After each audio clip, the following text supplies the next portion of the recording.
need to have that on your radar, especially if you're new in the Amazon game. So get ready to go. All righty. And we shall start the recording now. Hey, what's up, everybody? This is Andy Arnott with Amy Weiss. And this is the Seller Roundtable, and we are super excited to have the crew from GS1 here today. Hey, guys, thank you so much for being with us. Yeah, thank you for having us. Yeah, we appreciate it. It's going to be fun. All right, guys. So I guess we should start with who wants to be in the hot seat here, and who is GS1 and why are they important? Let's start out with that. Yeah, absolutely. So first to note, GS1 US is actually a not-for-profit organization, and we're best known as the administrator of the UPC barcode, which all you listeners out there interact with every day when you do self-checkout at the grocery store. There is a unique number embedded in that barcode called a global trade item number. We call it a GTIN here inside the walls of GS1 US. And it's that same number that you provide generally when you set up your Amazon listing. So we were formed in the early 70s within the grocery industry. That UPC barcode was adopted to help that industry solve for long lines at checkout and pricing confusion at the register. And obviously the supply chain has gotten a lot more complicated since the 70s. So there are a lot more acronyms we like to talk about today besides just the UPC. But we do continue to work with businesses to design and implement solutions to common problems. We are a neutral organization, which gives us the ability to host companies that might otherwise be competitors in hopes of seeking solutions that are interoperable across the entire supply chain. And our organization is federated. So GS1 US oversees members and partners that are operating in the United States. But there are 116 member organizations representing countries or regions. So for example, there's a GS1 Canada, GS1 Indonesia, GS1 Mexico. And I wanted to point out that phrase, member organization. Any company that comes to us for a GTIN is considered a member. So I'm sure there's plenty of them in the audience already, and hopefully many more to come as they launch new businesses and products. Yeah, I'm going to just add a little bit onto that. So when she talks about our membership, it includes organizations like the Walmarts and the Coca-Colas. But what we like people to know, in fact, over 80% of our membership is actually small business, and it's our fastest growing segment. We all know how the pandemic accelerated online business over the past couple of years. I mean, Amazon sellers grew by 45% since 2019. And a lot of these new brands coming into the market became GS1 US members if they came to us. So traditionally, when members, so kind of before 2 years ago, when all this was happening, traditionally members would come to us, and when they got their GTINs, they would license what's called a prefix. And what that prefix is, it's a multiple set of GTINs. So you can get 10, 100, 1,000, up to 100,000. Well, we identified that the needs of the small business community was different. And so what we did in 2020 is we introduced the single GTIN. And it's a great option for small businesses who are just starting out and getting online, potentially don't have a lot of SKUs. So in the past 2 years since we introduced this, we've gained over 30,000 new members that have come on just by licensing that single GTIN. They're only $30. You get your GS1 certificate, then you're ready for retail. So it's very simple. Awesome. Well, So, when you mentioned, Shane, that it was only $30 for this kind of new single GTIN, does that include the cost of your barcodes? Like, or can you make multiple UPCs from that without paying more? Or is that just for your initial registration of your GTIN? So what that is, so a GTIN is that global trade item number. So if you had one item, one variant, it's just one, if we want to call it a UPC barcode, it is just one. But a lot of the people that are joining, that are coming onto Amazon, they don't, they have 3 products. They have 3 different SKUs, And so for them, we were saying, well, initially we were saying you had to buy the minimum of 10. Plus there's a renewal fee on that license every year, where that single GTIN, it's one time $30, no renewal fee, and you're good to go. So it's a great option, obviously, for the results we've seen.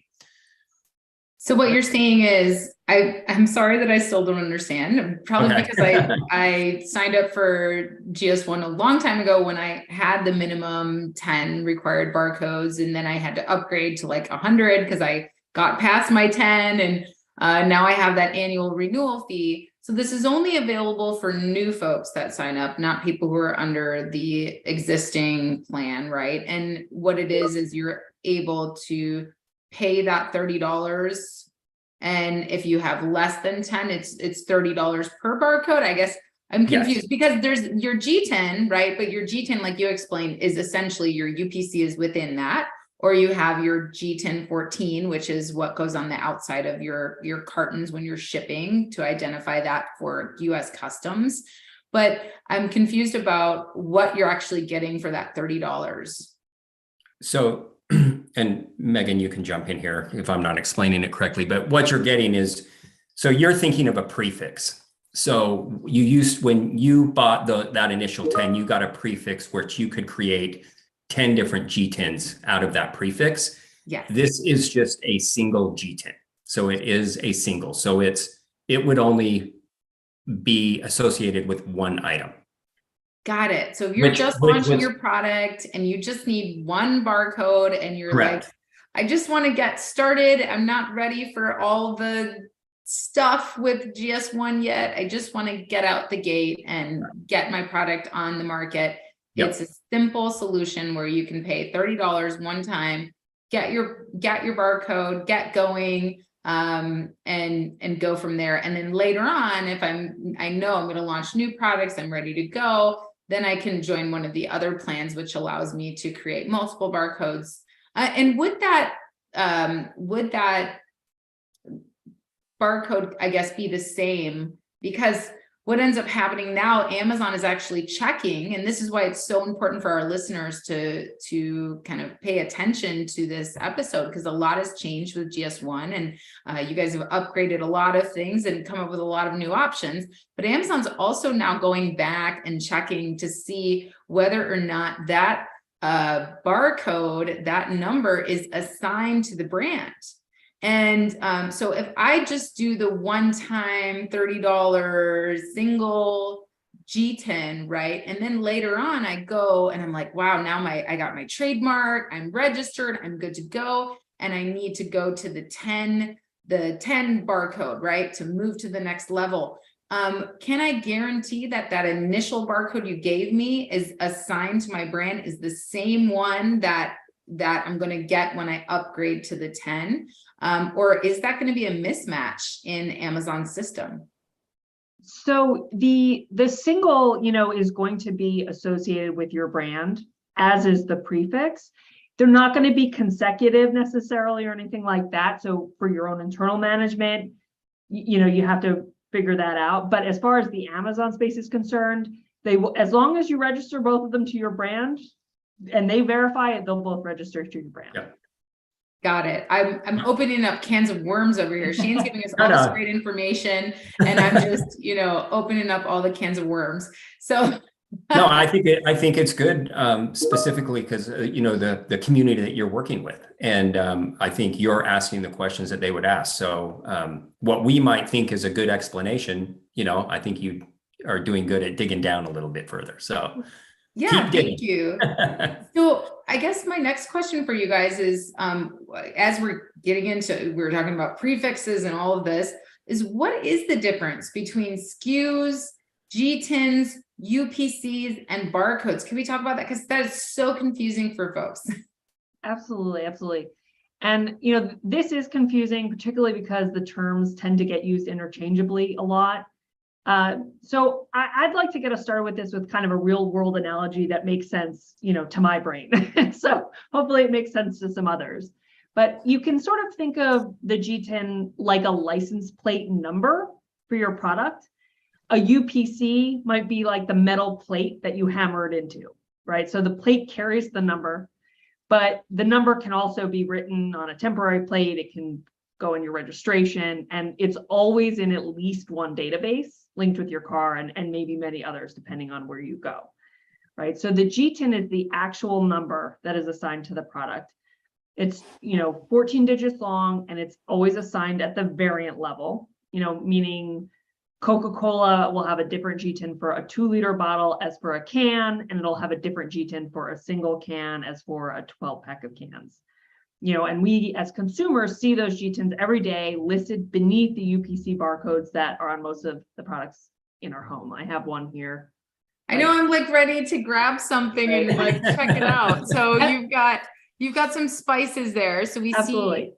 see the UPC, which is how many? It's 12 digits, right? The UPC.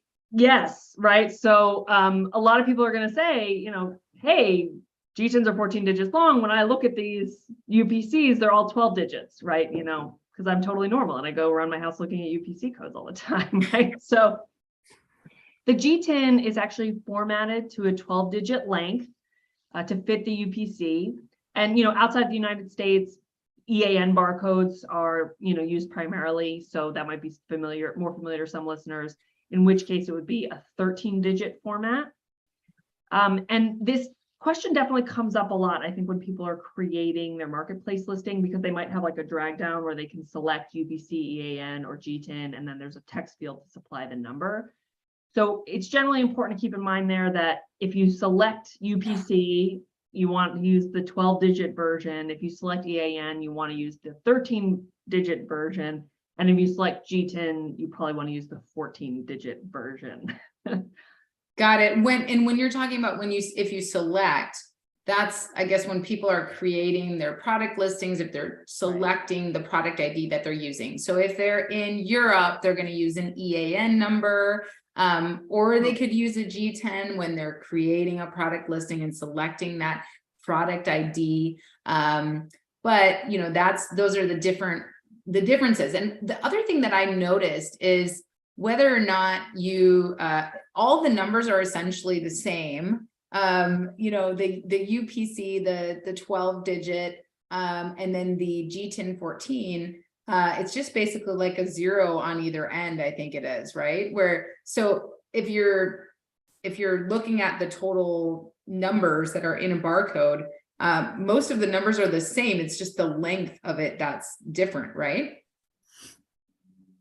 Well, I think they're not all going to be the same. So like, for example, if you're using a prefix, depending on how long, the prefix length is all different. So I'm trying to think, like in my past life, I was an apparel supplier, and we had, I can't remember what our capacity was, how many we would license at a time, but our prefix length was 6 digits. So those 6 digits were always the same. And then it was the digits following that would change. The single GTIN, those are just random. So those are always going to be different. So I think that potentially could be what you're thinking about. We didn't want to get too much in the weeds of how a GTIN is constructed and show you the formulas, but you're always going to have a check digit at the end. And that basically is just checking that the formula of the preceding 11 numbers is correct. So again, kind of in the weeds, but yeah, but what I've noticed in between the different numbers is that the number in the middle is like the same, right? And it's right. So I think people get worried about that, like, oh my gosh, if I choose a UPC and then this other one I did a G10, and it's like essentially it's the same number, guys. Like, if you're worried about the numbers that are in it, it's essentially the same number. It's just the way that it's presented. So awesome. I think that helps and that clears things up.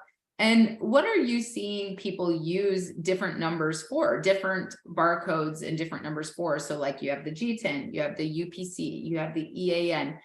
In what ways do not only e-commerce sellers use these barcodes or numbers or prefixes, but can you give us some practical examples of how people are using these in their businesses?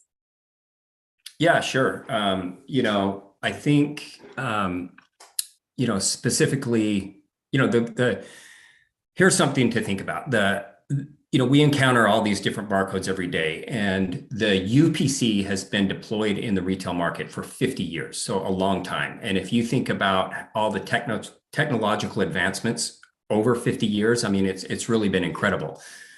And they say in technology, nothing lasts forever, right? But the UPC seems to have lasted forever. It's 50 years. And so what I think's been really interesting, and again, my background is actually retail, is to see how the UPC has been deployed in, started in the grocery industry, like Megan said, started to solve for specific reasons, get faster lines, get the lines going quicker at checkout. Then it's, the next evolution of that was they were able to do price changes on the back end much quicker. You see it started with UPC that then expanded. You had mentioned it to a GS1 128 SSCC barcode. So these are a barcode. So that's for logistic units. So again, it's, kind of one step above. And then what I think is really interesting is once you get online, how it's made the jump from the physical world over to the digital world, where now you're seeing all these different platforms, Amazon, Google, different marketplaces utilizing that number to uniquely identify products. So because they're indexing billions of products out there in the space. One thing we did want to talk about really quick, because it's kind of new for your listeners, and I don't know if you've heard about it either, but like we said, that UPC barcode's been deployed for 50 years, where it's actually getting ready to go through a transformation, believe it or not, after 50 years. So GS1 US is spearheading an industry initiative called Sunrise 2027, in which the retail industry is pushing to have checkout systems ready to read 2D barcodes. So think a QR code within the next 5 years. So it's pretty interesting. So how it works is we've developed a standardized format. It's called the GS1 Digital Link. It can be embedded in a 2D barcode like a QR code, and it's going to solve for two purposes. So the first one, it can replace the UPC barcode at checkout for price lookup, but it can carry a lot more information than just the GTIN number. It can carry the price, it can carry the GTIN, but it can also carry like expiration dates, batch lot numbers, best sell by dates. There's a lot of use cases on the retail side, for this 2D barcode. What we find really exciting is that this new 2D barcode is going to be smartphone scannable. So it can actually link back to a dedicated web page that the brand wants to associate with the product. So, for example, if you're a hot sauce brand, consumer scans that 2D barcode that just got checked out at the grocery store, or let's say you're in the grocery store and you scan it, it could link back to a web page that has ingredients, recipes, where to buy, any additional information that consumer wants to choose. We think this could be a great benefit for Amazon sellers as they're looking for ways to identify and connect with their consumers, post-purchase. So if a consumer scans their digital link QR code when they receive their product from Amazon, it can direct them back to a proprietary web page, and then that brand owner, can make that direct connection. So anyway, Kate, that's we just really exciting. Yeah. I think that you guys were telling me about that before, about the kind of transition to the future of barcodes, which is this 2D barcode, which looks just like a QR code. And you showed me how even on some products in retail that these are being utilized now. And I think it's going to be such an interesting transition, and it makes sense. What I'm kind of seeing now is Amazon's going back through, for all of you sellers who are out there and wondering, why is Amazon shutting down my products that maybe I used a third-party barcode before to get that product on the market. And now Amazon's saying I have to have a GS1 barcode that is assigned to my brand, or that listing will be shut down. And Amazon's giving people the opportunity to update those barcodes now. And so that's why it's so important for sellers to understand what's coming, and then also why. So, if we are transitioning to these 2D barcodes, what I think it's going to be interesting is Amazon may also have to change their barcoding system, because right now, many sellers don't have their UPC barcode or their manufacturer's barcode on their product. They have an FN SKU, which is Amazon's version of a barcode. And so I think that it's going to be interesting to see if how that will play out when we finally do transition. You know, maybe Amazon will start transitioning more to manufacturer barcodes. And then by the time we get to 2D barcodes, you know, there will be an easier transition. But do you have any insight into how Amazon is going to handle their requirement right now for most sellers to have FNSKU barcodes as compared to using the manufacturer's barcodes that are used in retail? Yeah, I think honestly, Amy, you probably work on that issue more than us. So you probably have a better perspective on it than we do. You know, I mean, I think, you know, Amazon's a very important part of our ecosystem. You know, our goal is to support sellers in whatever way we can. You know, and it's something we're just going to have to keep working on. Yeah, very cool. Yeah, I think that, you know, it's just good for us to all be aware, right? Obviously, Amazon, in order to create that FNSKU barcode, they require a GS1, G10, or UPC that's assigned to your brand. And then your FNSKU is created after that. Your ASIN is assigned and your FNSKU is created after that. So as long as people understand kind of how that works, you first have to go to GS1 and get your G10 and your barcodes from there. And then after you use that G10 to create the product on Amazon, then you're assigned an ASIN, which is Amazon's own unique identifying number. And then Amazon then gives you that FNSKU barcode to put on your products. But you could be like me. I just use my manufacturer barcode on all of my Amazon products. So I do not have an FNSKU barcode. So there is that option, and that way you're retail ready across the board. So it'll be interesting to see when we transition to 2D barcodes, how that also plays out in retail and in different channels, but very exciting to kind of see what is coming.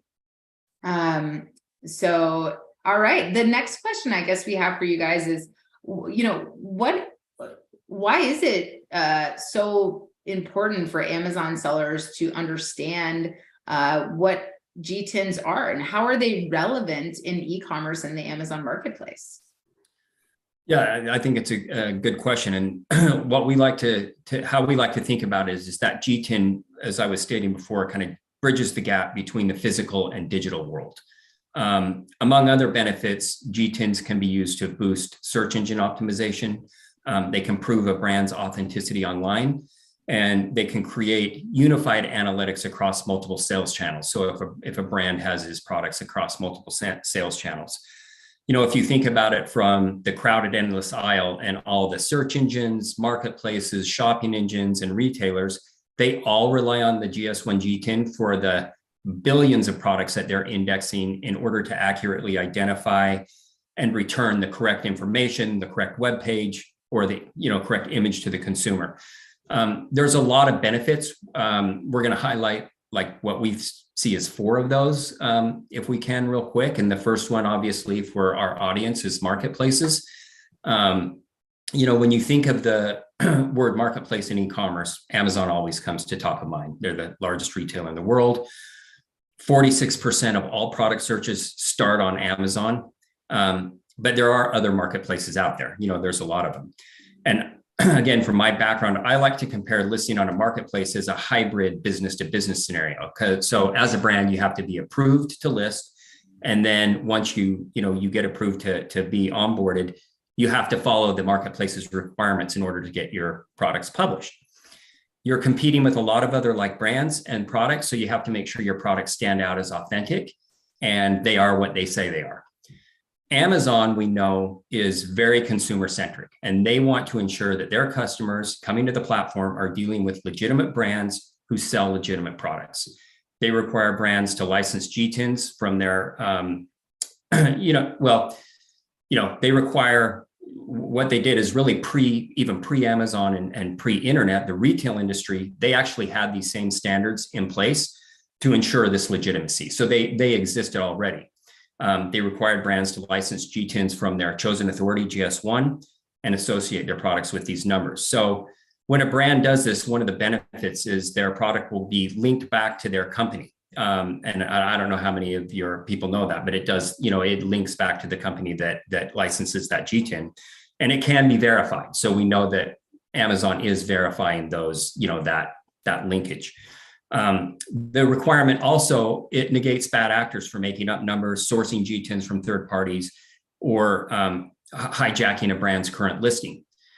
I like to, think of it kind of from Amazon's perspective. It gives them, they're indexing millions of products. It really gives them visibility and a peace of mind that the products that are being listed are authentic to the companies that are listing them. So that's one way it benefits on marketplaces.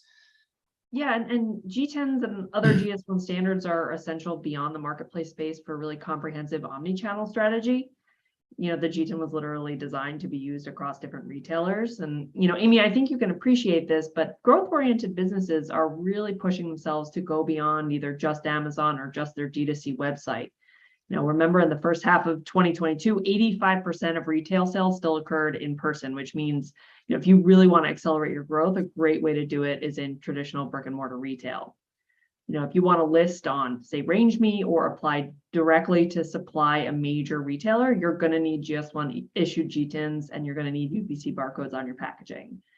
And there's other GS1 standards like the global location number and EDI that you're going to start to encounter as your business grows and you're picked up by larger and larger retailers. Yeah. So one thing I kind of want to roll into next quickly. Sorry, I'm not sure what I missed. I apologize. Of course, I have this beautiful desktop set up downstairs, and have all my podcast mic and all the good stuff, and it just seems to fail on me. So I'm on my laptop now, and it's going to work. So anyway, the question, I don't know if this has been answered, so I apologize if so. But me being a technology kind of software guy, whenever I've dealt with GS1, and this is not a slam at all, it felt very, very clunky on the technology side of things. It does sound like you guys are starting to streamline that and kind of make a lot of inroads there. But to me, the biggest gap is not partnering with some of these major retailers like Amazon and kind of like what they did with insurance providers and things like that, where you guys would just partner with Amazon and as somebody's trying to spin up a new brand, have some type of integration with Amazon where they would be able to do it kind of without even having to leave the Amazon seller platform. Any plans to do that, or if I missed any of that, I apologize. We didn't address that, Andy, and I will say, I can't speak to it directly, but we are making improvements every day. We do appreciate that feedback, and we understand we are looking to be everywhere where our future members need to be. And we here, we're industry driven, we're member driven. So, if people ask for things, that's the best way to kind of help us make change. Yeah. Yeah. I'm just going to add in that I think what you said it great, Andy, is e-commerce has changed everything, of how brands come into the market. I mean, it just opened the floodgates of how a brand gets into the market. And if the market is having certain requirements, there needs to be as the least amount of friction as possible for these brand owners to fulfill those requirements from the different marketplaces or platforms or whatever the case may be. And we're trying to listen to our partners. And that's one of the reasons Megan and I were actually brought on as the e-commerce business development team. It's because GS1 realized that, even though they might've had relationships with these small brands, e-commerce has changed so fast. One thing that happened is you have all these enablement companies bubbling up that support and really help these brands optimize and get online and sell. And we didn't have relationships with the people like Amazing at Home and Amy and you guys. So they brought Megan and I on to start creating those relationships. And, what we're here to do is to provide at least the information right now. We have what we can, the information. You become the brand's trusted advisors, and so what we're here to do is create relationships with you because you're the ones touching those brands on a daily basis. So we want to provide you the information so you can help them navigate the retail waters and solve for our piece of the puzzle. And, you know, I think we're continually exploring and looking for ways to make that process with the least friction as possible. So. I love it. So on that same note, I kind of started with the punchline, but you did kind of talk about like some of the tools and things that you guys are bringing online and kind of how you plan on streamlining that. Anything else or any other tools or resources that you guys may have that you know the day-to-day seller might not know about? Because I know that especially for me early on, it was kind of like GS1 was kind of like this dark art, right? Like you didn't really know how to get how to get your barcodes, how to become a member, all these kind of different, which don't seem very hard, but back then it was just kind of an added thing to put on my daily task list to try to figure out, right? So any other resources that you want to sell to or share to make it easier on that new seller? Absolutely. So the first thing along those lines I'd love to talk about is our Data Hub tool. As soon as, like the moment you license either a single GTIN or a prefix, you have automatic access to our Data Hub tool. It comes free. It's a portal where members can create, manage, and store their GTINs. So when a member licenses a prefix, they can, log into Data Hub, assign their GTINs, and to kind of keep track of what you use, what you haven't used, just to make it a little bit easier. Amy, you sort of alluded to previously the length of the prefix and the GTIN and how to turn that into a UPC. All of that is done automatically through Data Hub, so you don't have to worry about making a mistake and doing something incorrect. It'll automatically do it for you. You can also assign core attributes to your products in Data Hub. So things like product description, brand name, SKU, weight, etc. With the goal that basically this can be a great tool to serve as the foundation of your product catalog, and then you can download it from there and share it with partners who might be working on your products with you. And it's also a place where you can create barcodes for your products. So you can create UPC barcodes, download the image file, send it off to either your sticker producer or your designer, your packaging designer. You can do it all right there. So that's one great tool. Awesome. Yeah, that's definitely a good one. So the other thing that I would like to kind of touch back on, I heard you guys mentioning it a little bit, is the reselling of barcodes, right? In the early days, that was super common. I even did it, I'll admit, back in the day, because starting out, there was not really great information. I was just like, I just want to get my products in front of the shoppers on Amazon, and luckily Amazon did a lot of great things in that sense with exemptions and things like that. But let's make it really clear, because you still will sometimes see people still thinking like it's okay to do that. So just unequivocally, just let people know if that's the right thing to do or not, and why not, and why that you're enabling them to do it easier. Well, okay.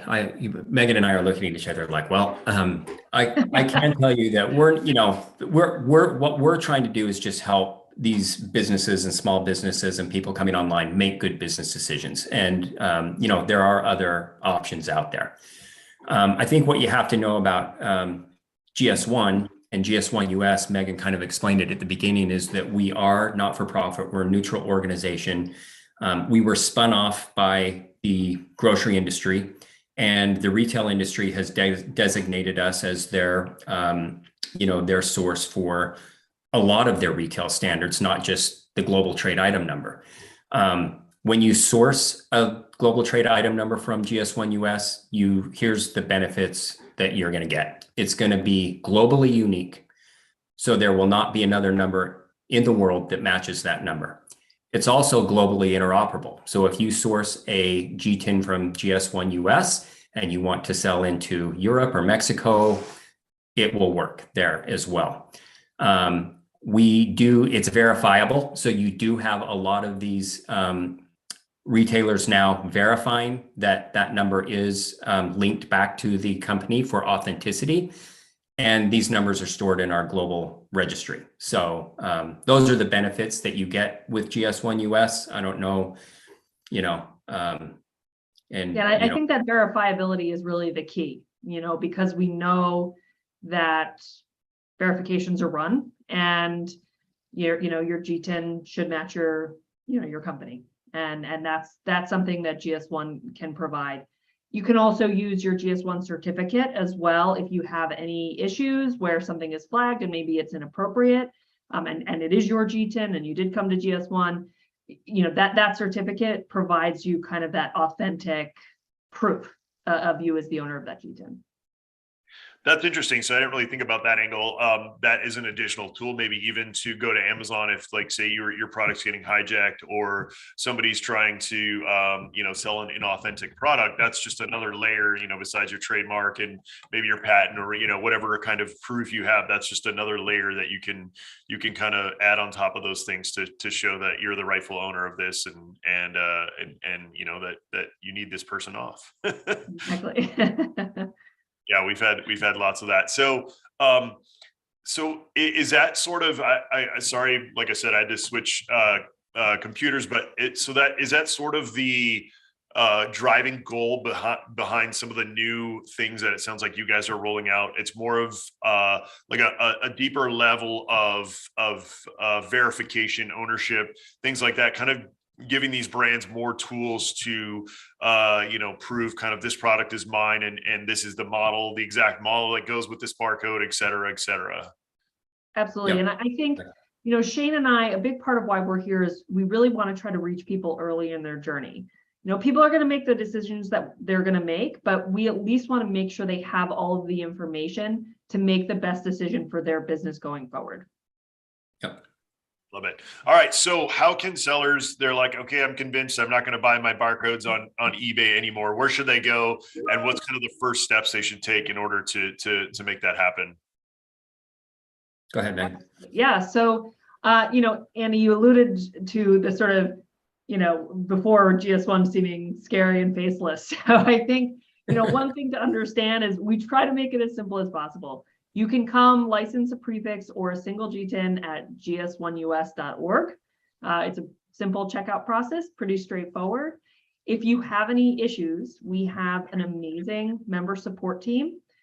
They're real people, and they usually their average wait time on a phone call is less than a minute, and they usually can reply to an email within 48 hours. So they're very available, very knowledgeable, and can help you sort of make some, talk through some of the things that you're considering in terms of how many G10s do I need and that kind of thing. So we try to make it pretty straightforward. Come to gs1us.org. Have any questions, call or email our member support. Yep. Love it. Okay. So if there's any, looks like we didn't get anybody to jump in the Zoom today. Amy, did you have any more questions?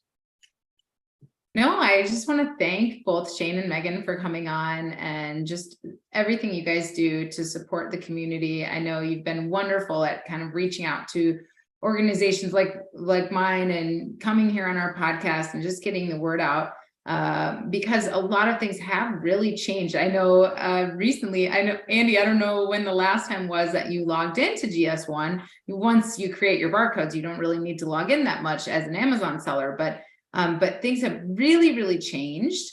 You guys have really made it easier to understand. So I would encourage sellers to get out there and log back in, check out everything that GS1 has to offer now, because there's a lot of really great new things coming out. And it's much easier to create a barcode today than it was, a few years ago when Andy and I were trying to navigate it. So get out there and check it out. And I just want to thank you guys so much for coming on the show today and enlightening us with all the new things that are coming, and also just in letting us know about the programs and how easy it is for sellers to just get that one barcode that they need to get started. Yeah, absolutely. That's a huge leap forward. We're always talking about when we're dealing with the e-com Amazon world, how, it seems like they continue to pile new things on top of us, right? Whether it's like, oh, you've got a liquid or, dangerous, all these things that sellers always, all these, onion layers that they're adding on rather than peeling away. And I feel like that's one that you guys peeled away. So yeah, that's awesome. I definitely appreciate that on the seller side of things. So thank you for that. Look forward to seeing you guys. It sounds like you are upping your technology game. So I'm excited to see, hopefully you guys get more integrations and more kind of partnerships and make it, as easy as possible, because I think it's so important to, have those verifications, have those sellers having, legit barcodes and being able to defend their products, especially from overseas sellers who are kind of cutting a lot of corners that we can't control. So thank you guys so much. Really appreciate it. Did anybody want to give out any of their personal contact info? I know like some people like to talk about like their LinkedIn or anything like that. Anybody want to mention that? Well, I'd like to share our corporate socials for sure. So you can find GS1 US on LinkedIn or Facebook or Twitter at GS1 US. We actually have our own podcast as well called Next Level Supply Chain. So at some point, Amy's going to have to join us there. Yeah. I'm we have a great YouTube channel. Yep, we have a YouTube. I always forget the YouTube channel. Shane is the YouTube white horse. We'll get those links from you guys for sure. I know Shane provided some of them for the show notes, so we'll be sure to add those to the show notes, and that way you guys can connect with GS1 US for sure. All right, thank you guys so much. Really appreciate it. Anybody listening, if you haven't done so yet, please rate, review, subscribe, let people know about the podcast. We really appreciate when you guys do that, and we'll see you next time on the Seller Roundtable.